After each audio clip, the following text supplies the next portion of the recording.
Le projet de réforme de la justice a été présenté ce matin par la garde des Sceaux Nicole Belloubet. Bonjour Charlotte Lalanne. Bonjour Camille, bonjour à tous. Vous signez cette semaine le hashtag de France Culture sur la manière dont cette refonte annoncée de nos tribunaux est très fraîchement, on va l'entendre, accueillie par les différentes professions du monde de la justice. Hashtag je défends ma justice donc. Et parmi les mesures les plus critiquées, la fusion des tribunaux d'instance et de grandes instances qui hérissent les avocats.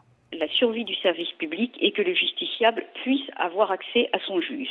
Nous sommes par conséquent vent debout contre cette déshumanisation que projette la chancellerie, puisque une partie du territoire ne serait plus pourvue de sa juridiction et il y aurait des déserts judiciaires alors qu'il y aurait une concentration en réalité de la justice dans les métropoles. Marie-Pierre Augel est bâtonnière du barreau de Dieppe où le tribunal d'instance serait absorbé par le tribunal de grande instance avec des conséquences inquiétantes si l'on en croit l'étude d'impact commandée par son barreau.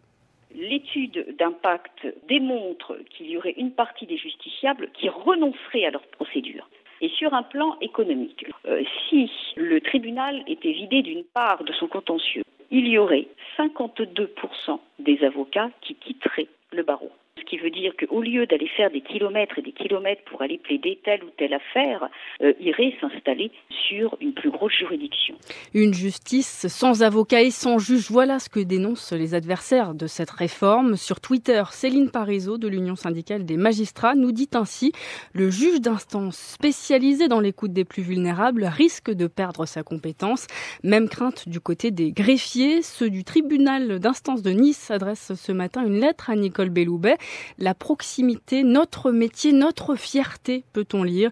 Inquiétude aussi sur leur avenir professionnel. Sur notre page Facebook, Charlie Le Chevalier évoque ces petites mains de la justice au quotidien qui demain n'auront plus, dit-il, de garantie d'affectation. Et pourtant, Charlotte, la garde des Sceaux promet qu'aucun lieu de justice ne sera fermé. Et oui, sauf que les auxiliaires de justice redoutent, eux, que ces sites asséchés de leur contentieux finissent par mourir, ce d'autant que les petits litiges seraient désormais réglés en dehors du juge via la conciliation ou la médiation.